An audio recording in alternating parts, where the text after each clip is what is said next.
Ayun, what's up guys? Good morning.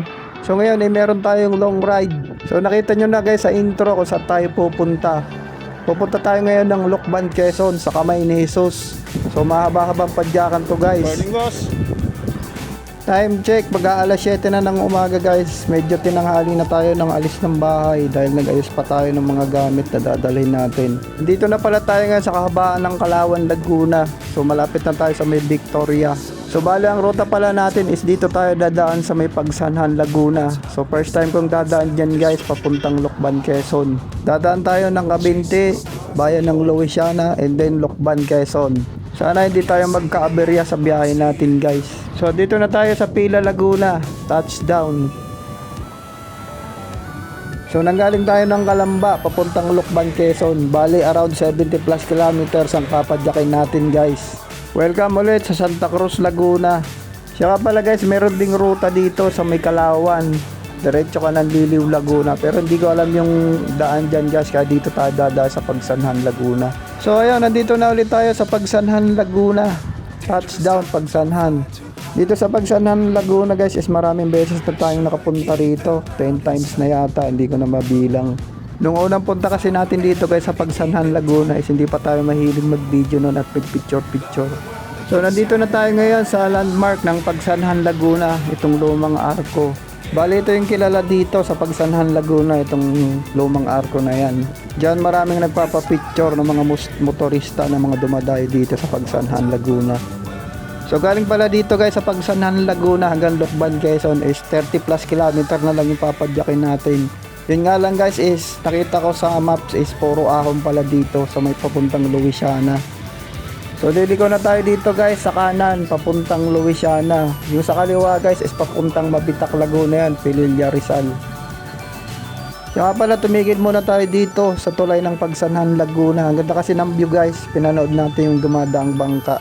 Nagpahinga lang tayo saglit din, nag water break na rin. Ito palang ilog na ito guys is karugtong ito ng Pagsanhan River. So bago tayo umahon ng Cabinte is mag-aalmusal muna tayo dito guys sa may Pagsanhan, Laguna. So let's G. Dito tayo guys sa Cabinte, Laguna. Grabe pala ahon dito, papuntang Louisiana. Papunta tayo ng Lucban, Quezon.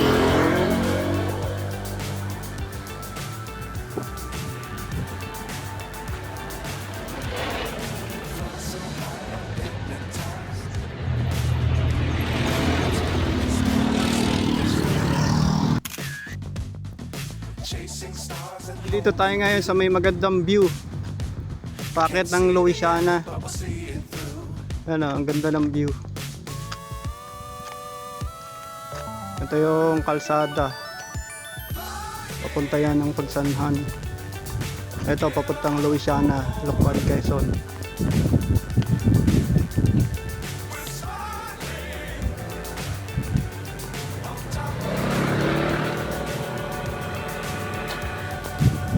So ayun, nandito na tayo ngayon sa bagong munisipyo ng Lucban, Quezon. So ginagawa pa siya guys. Meron na lang tayong 5 kilometers, makakarating na tayo dun guys sa kamay ni Jesus. Siya nga pala, pagdaan natin ng bayan ng Louisiana is hindi tayo nakapag-video guys kasi umuulan kanina. So ayun nga, after 4.5 hours na padyakan galing ng Calamba is finally nandito na tayo ngayon guys sa gate ng kamay ni Jesus. So mamamahinga lang muna tayo dito saglit, then mamaya pasok na rin tayo dyan sa loob. So dyan pala papunta yung bayan ng Lucban. So nandito na tayo ngayon sa loob ng kamay ni Jesus. Dito guys is kitang kita mo na yung magandang view ng kamay ni Jesus. Yung nakikita yung mataas na lugar na yan. Pupunta tayo dyan mamaya. So let's G. So ang daming tao ngayon dito guys, kasi Saturday pala ngayon. Yung mga pumupunta pala dito guys is malalayong lugar pang pinanggalingan yan. Ito kasing kamay ni Jesus guys, ito yung top 1 tourist spot dito sa province of Quezon. Kaya dinadayo siya ng maraming tao kung saang lugar dito sa Pilipinas. Yung nakikita nyo yan is yan yung simbahan dito sa kamay ni Jesus. So mamaya papasok tayo dyan guys, magdadasal tayo din para ligtas tayo sa pag-uwi. So ayun, papasok na tayo dito. Dito yung daan papunta doon sa kamay ni Jesus, doon sa pinakang mataas na lugar hanggang makarating tayo doon sa pinakang ibabaw. So napakaraming tao ngayon dito guys. Hindi tayo makabilis ng lakad. So tuloy-tuloy lang tayo hanggang makarating tayo dun sa pinakang itaas. So ito yung hagdan na mayroong 300 plus steps. So akyat tayo dun guys hanggang dun sa pinakang ibabaw. Sa mga siklista pa lang gustong pumunta rito guys, tips ko lang sa inyo, kung dito kayo dadaan sa may Pagsanhan, Laguna, is mahirap ang daan kasi puro ahon dyan. Simula Kabinti hanggang Louisiana. Bali ang recovery niyan is dito na sa may boundary ng Palukban, Quezon. So ganun siya kahaba ang mga ahon dito guys. Kung galing naman kayo guys ng Metro Manila at ayaw nyong makaranas ng maraming ahon, is dito kayo dumaan sa may Santo Tomas, Batangas, Alaminos, Chaong, Quezon. Then mag-e-exit kayo doon sa may Tayabas, Quezon, papunta rito sa Lukban. So meron pala guys ditong Wishing Lagoon. Maghahagis ka dyan ng barya and then maghihiling ka kung anong gusto mong hilingin. So mamaya maghahagis tayo dyan ng barya. So medyo mahaba pa yung lalakaran natin guys hanggang makarating tayo dun sa pinakang taas. So let's G. So yan, umaakyat pa rin tayo ngayon sa hagdan guys. Medyo nakakapagod. Marami-rami din yung 300 steps. Ito sa Lukban, Quezon guys is matagal ko nang gustong pumunta rito dati pa. Gusto kong mag-commute dati, pupunta lang dito. Pero hindi ko nagawa. So ngayon guys, nagawa ko. Nakapunta tayo dito na nakabisikleta lang. I believe, di ba?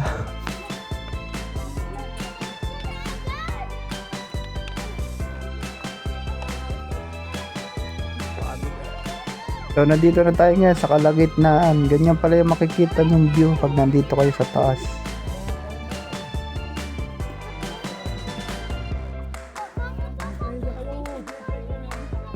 So ayan yung The Last Supper of Jesus Christ. So very nice overlooking dito ang view guys. Ayan, napakaganda.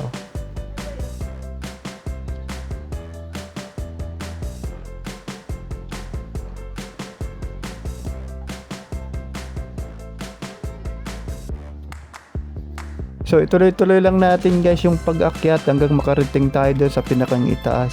So andito pala nakalagay guys yung tatlong cross ng ipinako si Jesus Christ. Yung isang katabi niyan guys is magnanakaw. Then yung isang katabi niya hindi ko alam ang kwento.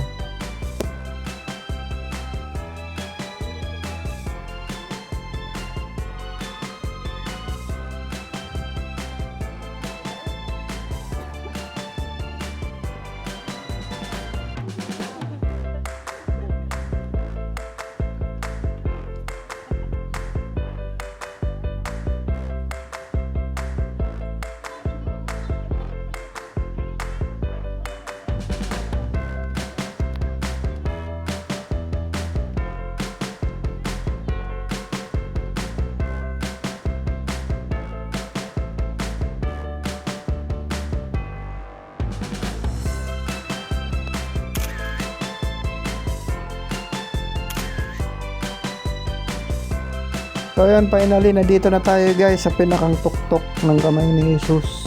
So mamamay nga lang tayo dito guys ng 30 minutes, din magpipicture at magbibideo.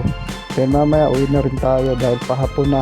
Baka gabihin tayo guys sa daan dahil simula dito is 70 plus kilometers pa ulit ang papadyakin natin guys pa uwi ng Kalamba. So mahaba-habang padyakan ulit yun pa uwi. So ganyan karami ang tao dito guys, hindi tayo makalapit doon sa statue ni Jesus Christ. So dito na lang tayo magpipicture at magbibideo.